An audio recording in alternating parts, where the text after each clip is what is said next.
and the All Indiana Podcast Network. This is the News 8 Daily 8 Podcast, a Wish TV News 8 update. Hello, I'm Jeremy Jenkins, and this is your News 8 Daily 8 Podcast for Wednesday, July 30th.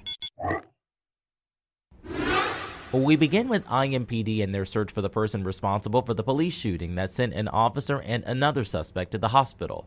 It happened yesterday afternoon on the city's west side.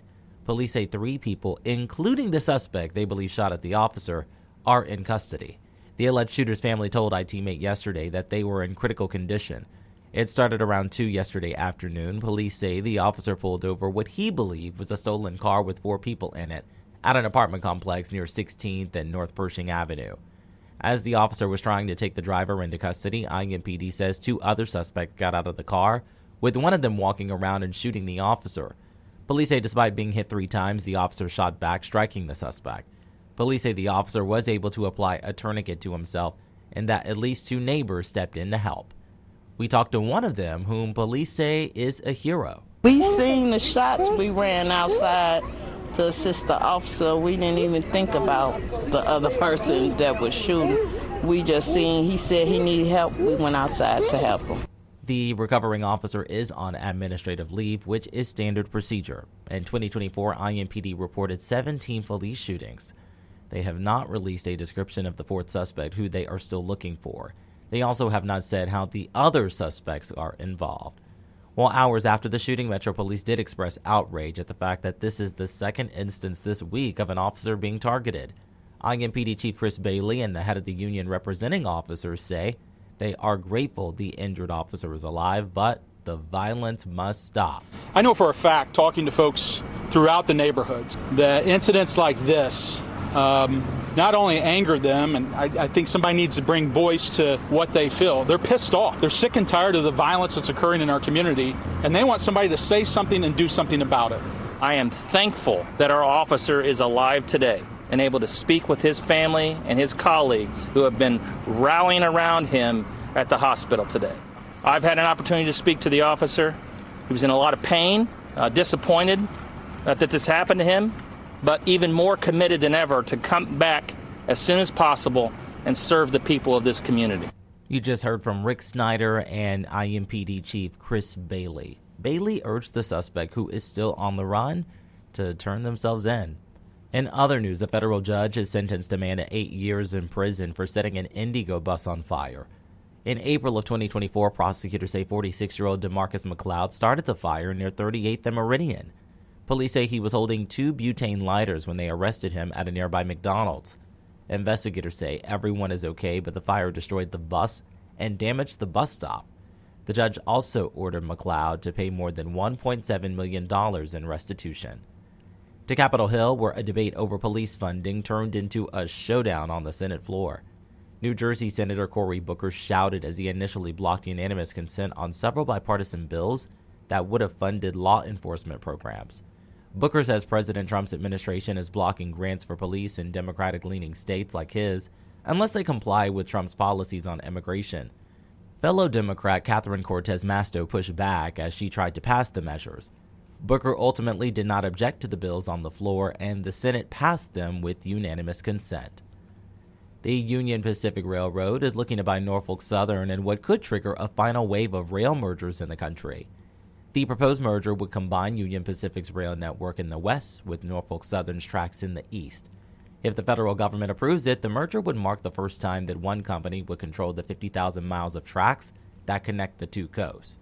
Union Pacific CEO says the merger would help them move the products more efficiently across the country. Let's talk sports. Caitlin Clark isn't on the court for the Fever right now as she recovers from injury, but she did make a trip back to Iowa in time for the start of school. Clark visited Des Moines to donate backpacks and school supplies to students at a middle school and to cut the ribbon on a new outdoor basketball court that was funded in part by Clark's foundation. It's always fun for myself to come back here and be in Des Moines. Obviously, this place means so much to me, and I hope to be able to continue to come back here and do this every year. This is the second year Clark has returned to Des Moines to give back to her community.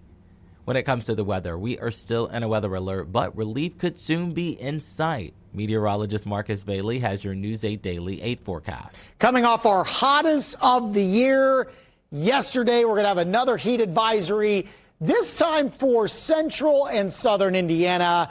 We've kind of knocked out the northern portion of the state. Doesn't mean it's going to be hot, not going to be hot, but you're just below that advisory criteria in places like Lafayette, Kokomo, Muncie, Anderson, Marion. You'll have heat indices into the upper 90s, but over 100 degrees for the metro area and Point South. There's actually extreme heat warnings down around Evansville, where numbers could get as high as 110. Here's our feels like temperatures here for your Wednesday. About 102, I think, is where we're going to max out right around 3 or 4 o'clock this afternoon. So that is enough to put us in that advisory range here for the day. Today, it's going to be a rough one. It's already a difficult start this morning. Keeping an eye on maybe a little bit of fog. We're not seeing that downtown, at least. 74 degrees. Dew point number at 70. Hard to believe. But the first day for school for a lot of kiddos. So let's go ahead and throw back. I had to get the dust off a little bit. But it is a bus stop morning here. Numbers into the mid and upper 70s at 9 a.m. Have a great day at school, kiddos, as we kick off the school year. It's going to be a warm one. And we're going to be remaining hot as we head into the afternoon hours for today. We hit 95 yesterday. We're going to be awfully close again today. 94, heat indices around 101, 102. I do think we are shy of the record for today. That is 103, set back in 1940. One last point. Obviously, the heat is the biggest concern here for the day today. But we do have storms on the way later tonight. And some of those could have some gusts to them, some gusty storms, a level 1 out of 5 risk for severe weather as we go into your Wednesday night. That's the bad news. The good news, once the storms move out, refreshing air moving in for the end of the week. You're going to like what I have for you in the 7-day forecast. We'll break that down coming up in just a few minutes. To get a peek at the full forecast, just head over to wishtv.com, or you can download the Wish TV Storm Track 8 weather app. And don't forget to check out our Storm Track 8 weather blogs. This has been your News 8 Daily 8 podcast for Wednesday, July 30th.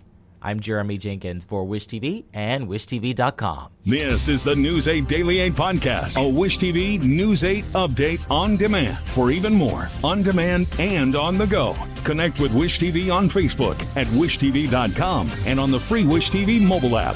Thank you for listening. And be sure to like, subscribe, and follow this podcast for updates every weekday morning on the All Indiana Podcast Network and wherever you get your podcast.